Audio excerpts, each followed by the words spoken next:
बाहर मात्र 3 मास पर आखि बुझिले नववधू। भद्रक जिला बासुदेवपुर ब्लॉक लुंगा गाँवर यह घटना बेकरे रसी लगे आत्महत्या कले तुलसी दास। तेबे मूर्ता तुलसी परिवार घटना को गंभीरतार सह नहीं अधिक यौतिक दाबी झील को मारी दि जाने परिवार लोके बासुदेवपुर थाना अभियोग कर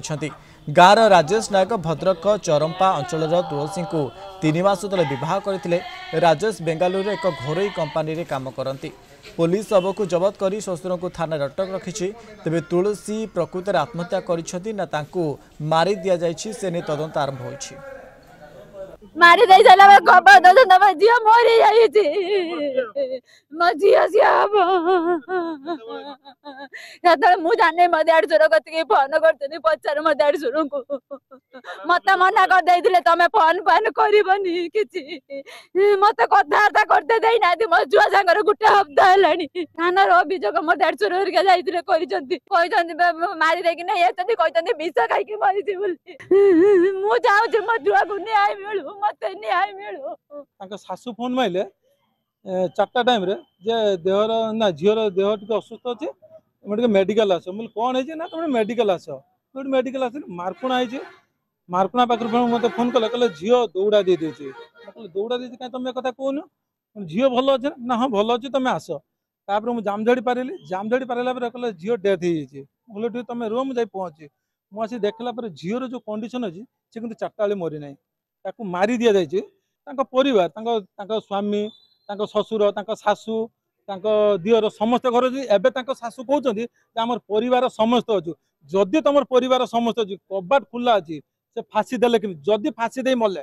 तमे पुलिस के डकेलनी कोन पई तमे खोलियो के तापर तांकर एठी के लोक जे भदल के जे बाइट दउतले तांको झियोटा जदि हेइतांते से एई बेला बाइट देइतांते तमे जौतुक पई आज आमे चाहूछु न्याय जो माने यसुर संप्रदाय तांको फांसी दिया जाओ। पुओ 8 दिन 15 दिन रही बाहर आउ पुओ को सहित कथा हो अन्य टुका सहित कथा हम आउ चूड़ी शंका भल मत सब काढ़ी आर बुधवार दिन पलैगला सिंदूर विषय निभे देकी pant shirt jean pant shirt पिंधिक पलैगला जाकि अन्य टुका सहित रहा 4 दिन रहा भितर तापर पुणी हूँ डिगी मंदिर आम कथबार्ता हूँ ता बड़ा बापा आणिक आमको कथबार्ता सहयोग कला जे तुम जो जहाँ असुविधा सुविधा हम मत कह बाप घर को फोन फान दबनी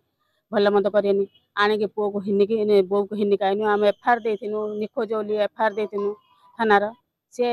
एफआईआर कॉपी भी अच्छी थानार आसला भर स्वामी स्त्री संपर्क टोटाली रखला न रखला भितर मुझे बाप घर को भी जनईचु बाप घर कहले आम शुक्रवार दिन जीमु लेखापढ़ा करमी बड़ा बापा कहला जे लेखापढ़ा कौन करमु आ मत आज ज्वर मुझे जापरि सोमवार दिन जीमु आम लेखापढ़ा करिया जदि असुविधा सुविधा हम से झील दायी हम आम 2टा बेले